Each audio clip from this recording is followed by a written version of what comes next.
Assalamualaikum warahmatullahi wabarakatuh. Apa kabar?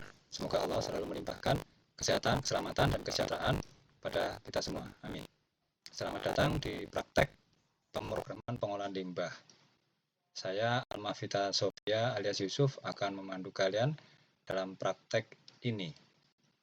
Pada lesson keempat ini atau pada praktek kali ini kita akan membahas tentang for loop dengan range. Jadi pada pembahasan pertama ini kita sudah mempelajari tentang program sekuensial atau program yang dijalankan secara berurutan dan condition. Nah, sering program itu membutuhkan pengulangan untuk beberapa blok secara beberapa kali, ya, berulangan beberapa kali.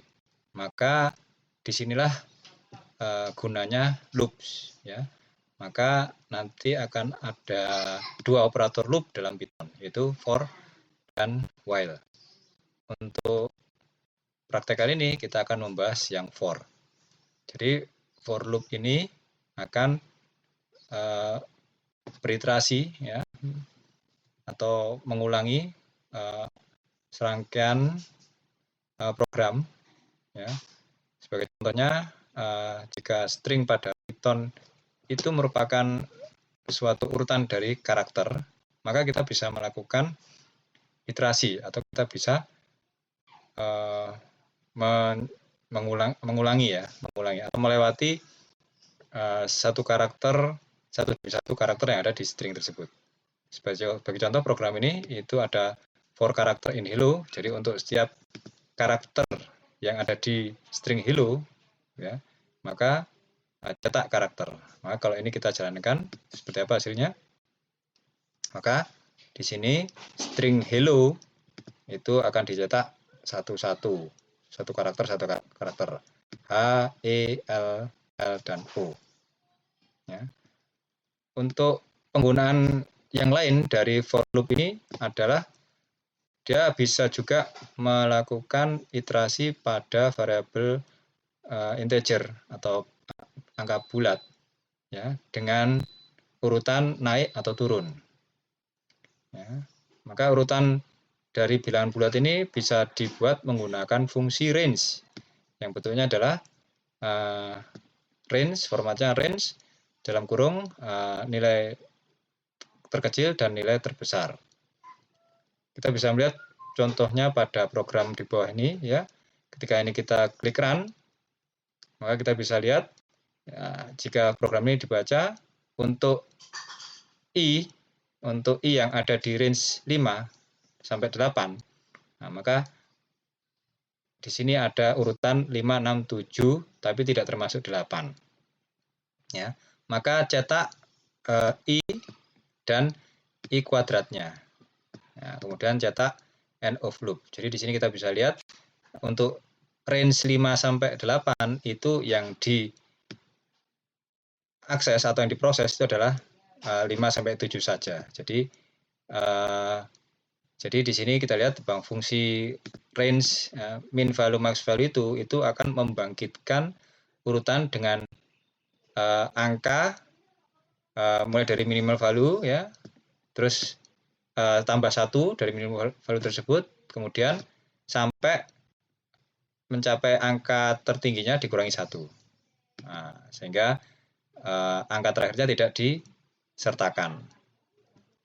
Maka di sini ada bentuk range, ya, fungsi range yang lebih sederhana, yaitu range max value, ya. Untuk kasus ini maka min value itu, ya, min value-nya akan diset ke 0, ya. Kita bisa lihat contohnya pada program ini. Ketika kita klik run, maka kita bisa lihat, ya, range-nya adalah dari 0, 1 sampai 2 saja yang dicetak, ya. Oke. Nah, kemudian ada cara lain lagi, ya, yang mana kita bisa melakukan hal seperti pada program ini. Ketika kita run, ya, maka dia akan mencetak hello world sebanyak 4 kali. Nah, karena di sini range-nya itu bentuknya tidak harus selalu angka, tapi dia juga di sini bentuknya ekspresi. Jadi ekspresinya adalah 2 pangkat 2. Ya. Nah, sama seperti statement if else, ya, maka identasi itu juga perlu, ya. Identasi juga perlu, ya, pada for ini, ya. Ya, karena identasi ini yang akan menentukan instruksi apa yang akan dikendalikan oleh for dan mana yang tidak dikendalikan. Jadi seperti kita lihat ya, ketika programnya ada spasi kosong seperti ini, maka inilah yang akan dijalankan for. Tapi ketika ada tambahan baris kode di bawahnya, ya, di bawah for, ya, jaraknya tidak ada jarak, tidak ada spasi kosong, maka itu sudah tidak dijalankan oleh for.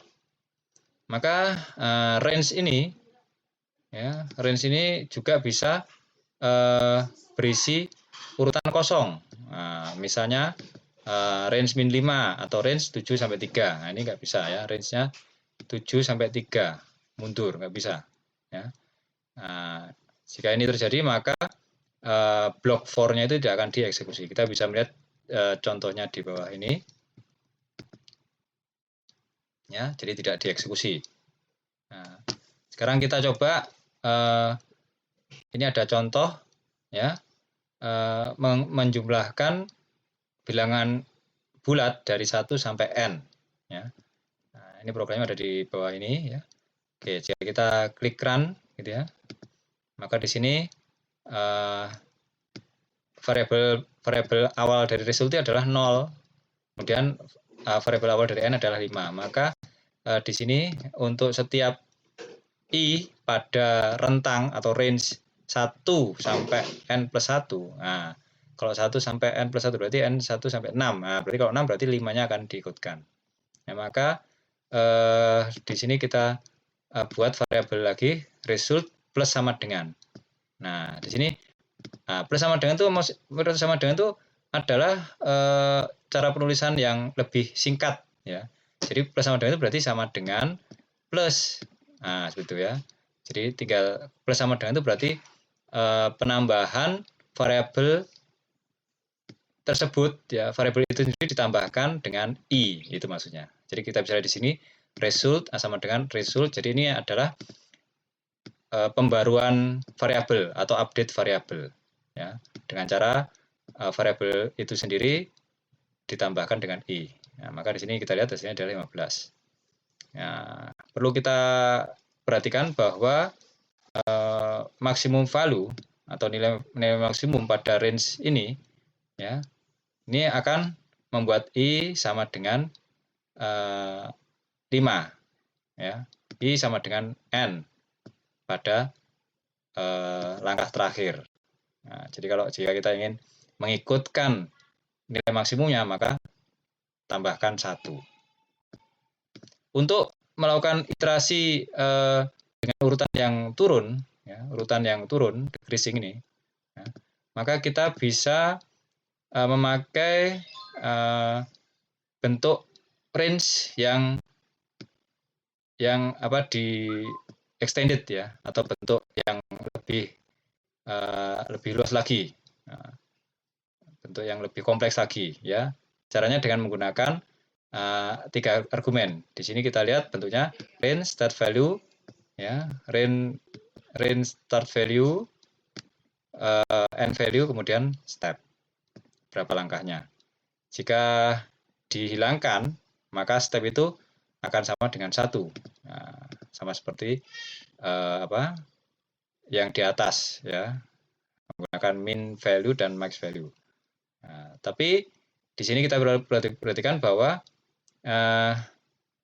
can be any non-zero value, atau bisa saja nilai yang tidak nol, ya, harus tidak nol, nah, bisa positif bisa negatif. Maka di sini loop selalu menyertakan start value dan meninggalkan end value-nya atau tidak digunakan end value-nya, ya. Sekarang kita lihat di sini.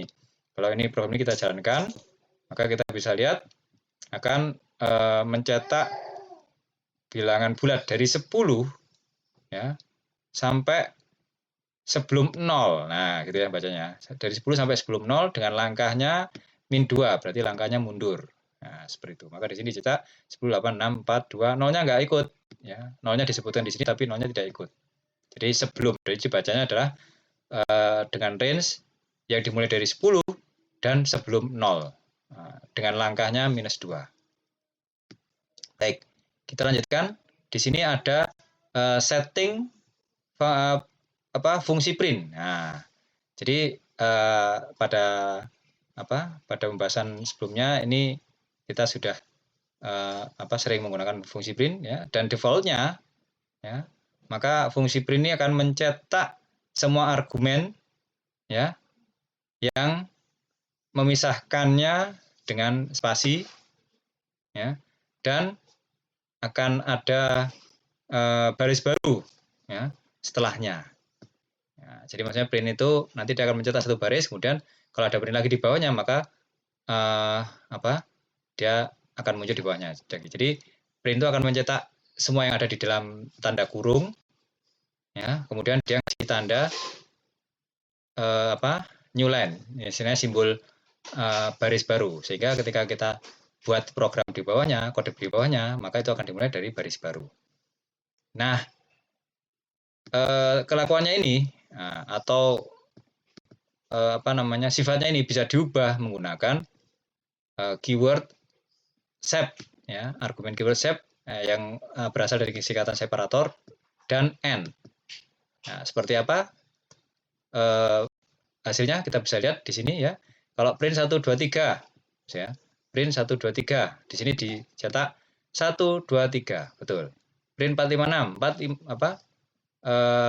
56. Ya, maaf ini saya geser. Ya, oke, jadi 1 2 3 4 5 6. Tapi di sini ketika ada sep 1 2 3 ya, 1 2 3, kemudian dia ada sep koma, kemudian n-nya titik. Nah, maka di sini baris ini ya dia akan menyambung ya. Kita bisa lihat di sini 1 2 3 koma sep koma, nah, kemudian n-nya pakai titik. Maka di sini kita lihat titiknya untuk yang di akhir saja. Jadi 3 ini jadi titik. 3 jadi titik. Kemudian di sini kita bisa lanjutkan print 456. Ya. 456. Kemudian separatornya tetap koma dan n-nya adalah titik. Jadi di sini kita bisa lihat ternyata di sini ketika kita menggunakan sep dan n ini, maka dia akan lanjut. Jadi tidak print yang 456 ini ya, yang baris 4 ini dia tidak ditaruh di baris baru, tapi dia melanjutkan di baris berikutnya. Nah, begitu ada dikasih print ini, maka dia akan mulai ya di baris berikutnya. Nah, ketika di sini 1 2 3 sep-nya nggak ada, ya, separatornya nggak ada separatornya, kemudian di akhirnya dikasih tanda minus 2. Nah, maka di sini dicetaknya 1 2 3 tapi tidak ada tidak ada tanda apapun di antara 1 2 3 ini. Ya, seperti lihat ini ya, 1 2 3 ini ya, 1 2 3. Kemudian di akhir itu diberilah tanda garis atau minus 2. Kemudian dilanjutkan ya. Dilanjutkan, ini tidak ganti di baris baru. Jadi ketika kita tambahkan print ini dilanjutkan. Nah, antara 4 5 6 ini dia dipisahkan oleh bintang ya, atau asterik ya.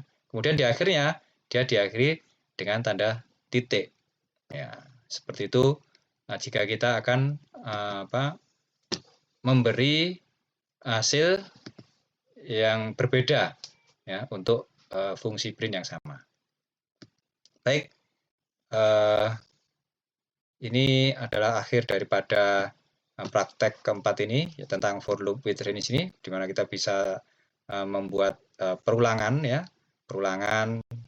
Jadi perulangan itu untuk blok tertentu. Nah, di sini bisa untuk string bisa kita ulang, kemudian bilangan bulat juga bisa kita ulang. Nah, dengan bantuan range ya, dengan bantuan range. Kalau string tinggal dituliskan saja. Ya. Kalau untuk bilangan bulat, maka kita perlu bantuan range ya. Di mana range itu bisa kita setting mulai dari angka awalnya sampai sebelum satu angka sebelum angka maksimal yang kita tetapkan. Nah, kita juga bisa memberikan step atau langkah. Jadi dia akan maju berapa angka. Ya. Kita juga di sini tadi men-setting daripada fungsi print dengan argumen sep dan n. Jika baik, saya akhiri praktek kali ini. Mohon maaf jika ada hal yang kurang berkenan dan terima kasih banyak atas perhatiannya. Saya akhiri. Assalamualaikum warahmatullahi wabarakatuh.